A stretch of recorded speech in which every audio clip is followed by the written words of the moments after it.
अभी बुर्के के नाम पे 2-4 दिनों से देश में अलग ही नाटक चल रहा है। मुझे तो ऐसा लगने लगा कि जो हमारा देश है वो किसी लैंड माइन पे खड़ा है। हर 1-2 महीने के अंदर कोई ना कोई एक गलत जगह पे कदम रख देता है और पूरा शहर फूट के सड़कों पे आ जाता है। कर्नाटका में मुस्लिम लड़कियां सड़कों पे इसलिए है क्योंकि उनको स्कूल में भी बुर्का पहन के जाने का अधिकार चाहिए। तो हिंदू लड़कियां इसलिए सड़क पे है कि भाई अगर वो जाएंगे तो हम भी भगवा पहन के आएंगे। तो इसी पे मैंने ये ट्वीट किया था। तो इसको पढ़ के मेरे एक जो मुस्लिम दोस्त है उसने मुझे फ़ोन किया और उसका कहना था कि भाई अरुण, अब तू बहुत हिंदू मुस्लिम करने लग गया है, तू पहले ऐसा नहीं था। तो मैंने कहा यार वो तो मुझे पता नहीं, बट एज अ पर्सन मैं शुरू से ही ऐसा हूँ। जो चीज़ मुझे सही गलत लगता है उसको मैं कह देता हूँ। तो इस चीज़ में तुझे कहाँ लग रहा कि मैं हिंदू मुस्लिम कर रहा हूँ?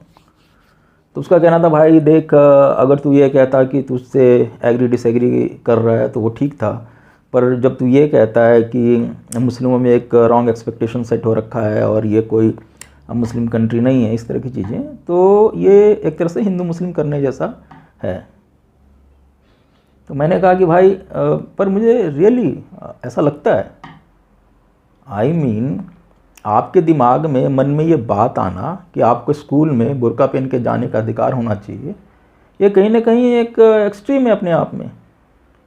यदि आप किसी मुस्लिम कंट्री में हो तो एक समझ आता है कि ठीक है भाई, आप इसके लिए मांग करोगे, कुछ सड़कों पे आकर प्रोटेस्ट करोगे तो आपको वो दे देंगे। बट भारत में ये एक्सपेक्टेशन अनरियलिस्टिक है मेरे लिए, फॉल्स है, ये गलत उम्मीद है। तो उसका कहना था भाई ये गलत उम्मीद कैसे है? जब योगी भगवा पहन के सब जगह घूम सकता है, विधानसभा लोकसभा सब जगह जा सकता है, तो लड़कियां क्यों नहीं स्कूल जा सकती बुर्का पहन के? अब मैं सही बताऊं, ये जो नॉन भक्त होते हैं, आई मीन जो बीजेपी के अगेंस्ट हैं, उनका जो ये चीज़ों को आउट ऑफ कंटेक्स्ट देखने का एटीट्यूड है ना, उससे मैं सही में अब फ्रस्ट्रेट होने लग गया हूँ।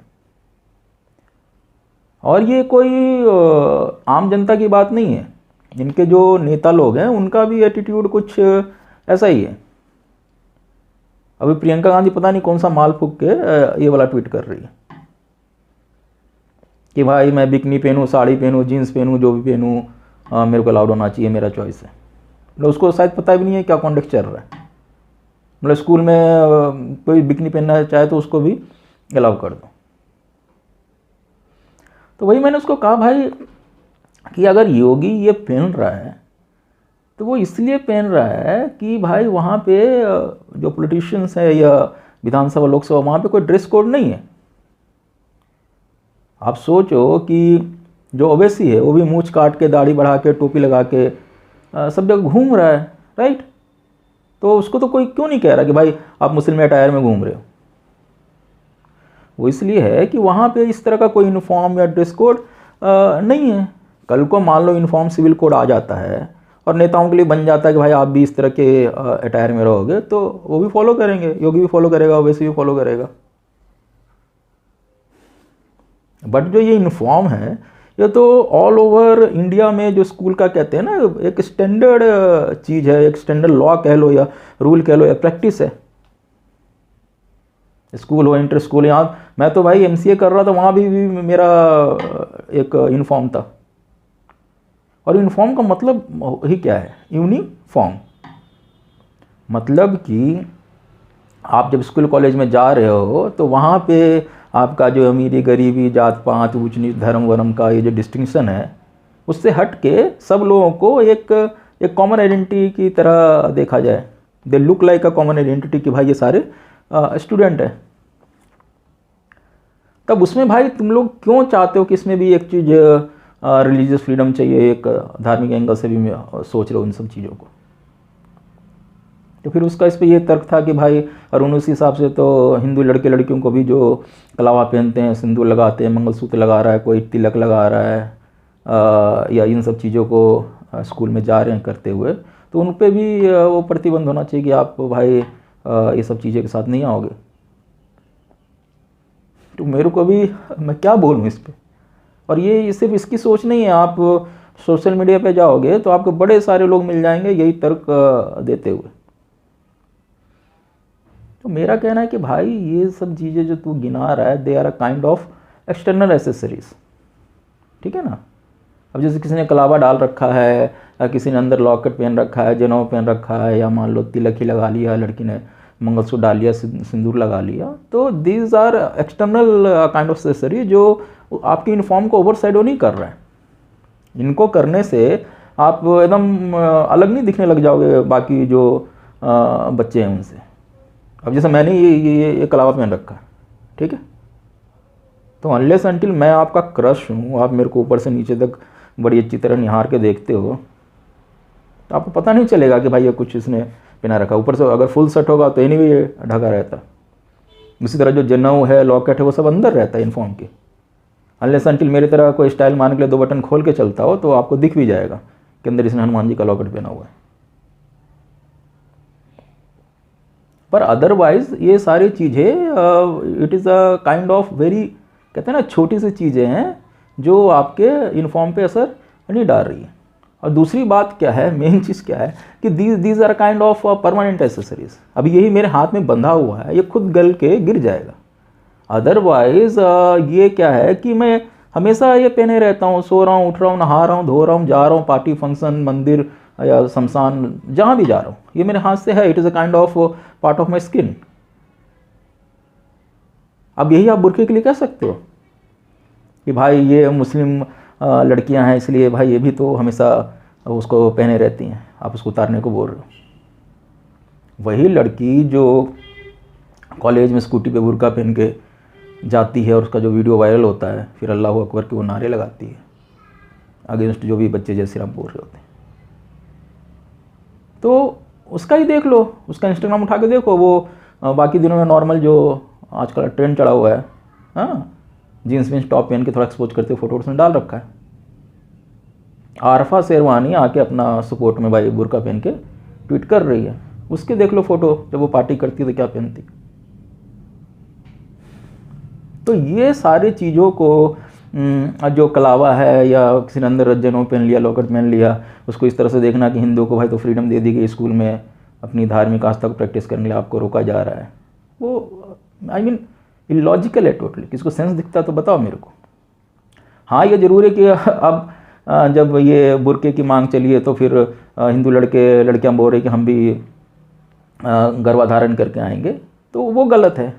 वो आपके जो यूनिफॉर्म को ओवर शेडो कर लेता है। अभी आप जो पिक्चर्स देखेंगे उन्होंने जैसे कि स्कार्फ डाल रहा है, उससे they are looking totally different, तो वो कहीं गलत है, जिसको रोका जाना चाहिए। इसी पे कहते हैं ना, किसी ने मजाक भी किया है कि भाई अगर लड़कियां बुर्का पहन के आएगी तो लड़कों का ड्रेस फिर ये होगा।